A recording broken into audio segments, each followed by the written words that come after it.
Hello, Gemini, and welcome to Indigo Rising Tarot. Thank you so much for joining me today, and I hope you're having a great day.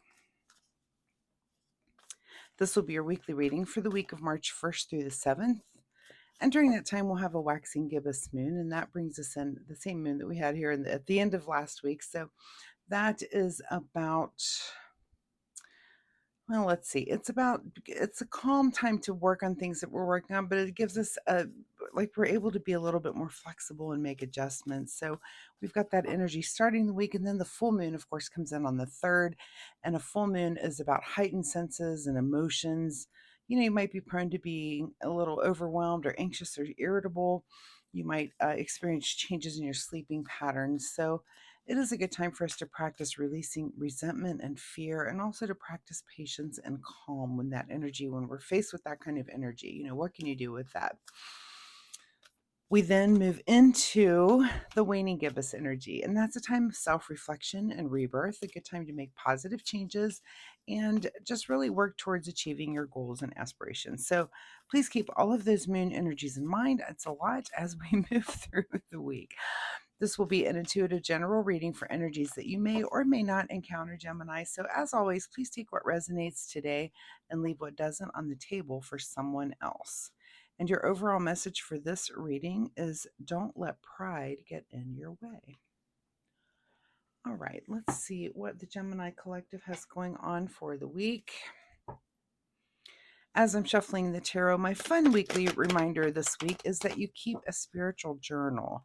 Sometimes we don't recognize the patterns evolving in our spiritual life, only because some of those things can be few and far between. And I mean things like, significant dreams that you might be having, or things that you're learning, maybe synchronicities that you're having, numbers that you're seeing lots of. And I know, like in mine, if I have a number that I see all the time, I'll look that angel number up and research that a little bit, and then write it in my journal, and that way I don't have to remember, look that up all the time, because I will forget it, I assure you. So just things like that. It's good to just have that kind of there, so you can flip through and see where you've been. I think it's interesting to be like, oh, that's when I learned that thing, and I've applied that to my life, and it's been that's been awesome. Or, oh, I learned this thing and I forgot to apply that in my life. So that happens to me too. Anyway, so that's my fun weekly reminder, Gemini, is that you keep a spiritual journal of when those things are going on. It's just a good thing to have as you evolve and grow, something to look back on to see where you've been and where you're headed. All right, Gemini, let's get right into this reading. March 1st through the 7th. Don't let pride get in your way. And your present energy right now is the 3 of Cups. So maybe some sort of celebration or something is going on, something that you might get to encounter this week that's just kind of fun. Hanging out with friends and family, having a good time. Whatever it is, don't let pride get in your way. We'll see what might happen there. Your current situation is also the Hermit. So you might kind of be torn between, like, do I want to go and have a good time, or do I want to stay home and read this book? So, you know, I guess it kind of depends on the night where the party's happening, right? If it's full moon, you may be prone to, like, yep, I'm out, let's go. If it's the day right after, a couple after the full moon, you might be a little quieter and want to stay in hermit. So maybe that's part of that letting pride get in your way. Don't let it. Just do what you want to do, Gemini. At the root of your situation is the moon card. So maybe this moon is having some sort of effect on you. This full moon, and it might, again, maybe your mood is kind of moon dependent this week. Mine probably will be the full moon. I'm very affected by the full moon. So I have, it's good energy, but I have a lot of it, and it's hard. I'm probably more this person on a full moon week than this person. And maybe that's what you battle, because I just know how I am when it's full moon. I have a lot of energy. It's good energy. But the moon card is also about, what's lit up in the night. So this is where like our the moon is about dreams. Like I was saying, journaling those dreams. You might have very vivid dreams this week. There may be things that you're feeling intuitively that are coming out, where the moon's having some effect on that. So, and just kind of pay attention, listen to those things. Whatever it is, there's something at the root of your situation this week that is intuitive. It is something that's a little bit of a mystery. So I'm very intrigued by what might come for you this week, Gemini. In your recent past, here is the Death card. So might be that you're coping with some kind of ending, or thinking about it. Could be reflecting if it's something in your past, and there might just be something that you have decided to change course on, and so you're letting something go. Which, of course, the Death card, that is about. That's a big let go of it, but it doesn't have to be actual death, but it is letting go of something or some way that even you've been acting, or a way that something that you've done, or a way of being that you are, that you're like, I'm going to try to not do that anymore. Let's let that go. Of course, that opens up space to bring something else in always. So what's on your mind this week is the Six of Pentacles. And this is about giving and taking. And of course, it could be in a financial way or a material way. Are you, donating to some cause? Are you giving money to something? I feel like it's on your mind. Maybe you're just questioning, am I being grateful enough? Am I giving back enough? When you give back, it comes back to you sevenfold. So, something that might be on your mind this week to be thinking about. What is just ahead of you this week is the Eight of Wands. So things are happening very quickly for you this week. In what manner, it's very hard to tell. We don't, the only, let's see, we've got some Cups and Pentacles. That's really it, besides major arcana things. So could be a lot of different things coming at you this week. Just pay attention to those and manage them as they come in. What is in your advice position is the Temperance card. So just keep that peace and that balance. This is our card of, inspiration, just nice, centered, flowing energy that, and so whatever that's happening with you, just try to remain very calm through it. Don't let pride get in your way again, but we're going to remain very calm through whatever could be, again, just a conflict about stay out, go in. How do you want to spend that full moon energy if you're able to do something about that? What's beyond your control this week?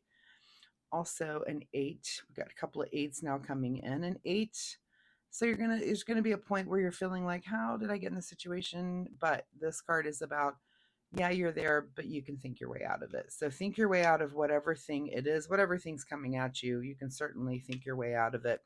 Again, look up angel number 88 with two of those showing up. That could be a very lucky number. What is your secret desire? What are you trying to avoid? King of Pentacles. So is it your secret desire to be very knowledgeable about the material world and about money and finances, or are you trying to avoid that altogether?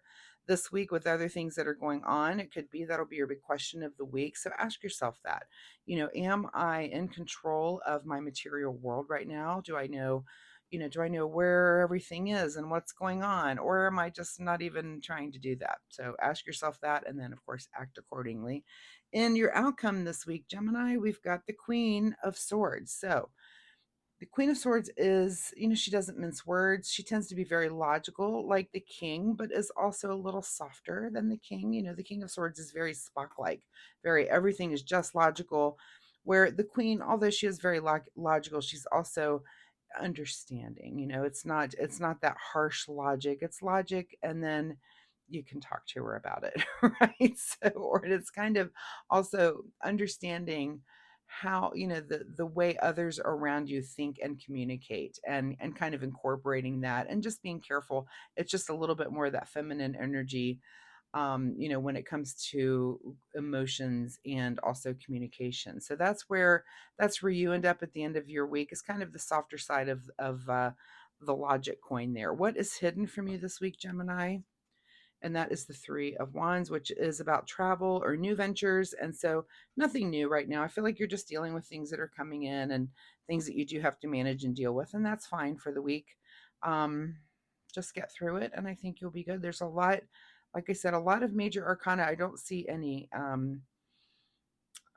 What was it? We do have a Queen of Swords there. I guess we do. We are kind of seeing all the elements, so everything's kind of all over the place and balanced. So this looks like your big question of the week is staying out, going within. Is there some inner wisdom that you need to take some quiet time and deal with, maybe with some of these things that are coming in very rapidly for you? So whatever your situation is, again, don't let pride get in your way. I guess just do the things that you need to do. I mean, we've got one, two, three, four major arcana cards and a couple of royalties. So whatever this is, it might be kind of a big thing on your mind that you're thinking about. Usually when you have four or more major arcana, there's some sort of, it can be a bigger change or just kind of a bigger shift in your way of thinking about life in general, really. So think about that this week. All right, let's get a final word here for Gemini. If my cards will shuffle, there we go. A final message for Gemini, March 1st through the 7th. Final for Gemini. All right, this card right here, which is quietly serve. Quietly serve, not loudly serve. So, maybe you do choose to go a little inward this week and not join the party so much. So that's fine. We all have those weeks. Let's see what you need to do in the way of self-care, Gemini. Self-care for Gemini for the first week of March during this full moon. Self-care for Gemini. Okay, the card that comes up for you is the card that says priorities. The quality of your life is determined by how you spend your time. Make sure your schedule reflects the life you want. Well, that's interesting with those two cards, too. Make sure your schedule reflects the life you want. And make sure you're just making the right decision for you. Is it go out and have a good time or stay in? Like I said, stay in, be quiet, be self-reflective, read that book. Either or is fine, just whatever you decide this week. And does the moon kind of have some bearing on that? Looks like there's something you're letting go of. You're questioning gratitude and questioning giving and receiving. It's like you got a lot of thoughts going on in your head, whatever's going on with you this week. So, Gemini, I wish you the best of luck with all of this. This your reading is also a little bit kind of all over the place. Taurus's was like that as well. It's not super focused, I don't think, on one area, but tarot is a template and it can template over different parts and different sections of your life. I do feel like yours is about internal changes, but it's an internal things that you're thinking about. So but it, very well could template all of this over a relationship or something going on at work or something going on with family, just any situation that you might be having. This can template over that as well. So if you're comfortable sharing, drop me a comment down below. Let me know what resonated, or if you have some questions, I'd be happy to answer those for you. Also, if you like my reading style, hitting like and subscribe will help you find me next week, where you can come back and we can see if this energy continues or if there's something completely new here for you. So thanks so much, Gemini, for being here, and I will see you next week. Bye bye.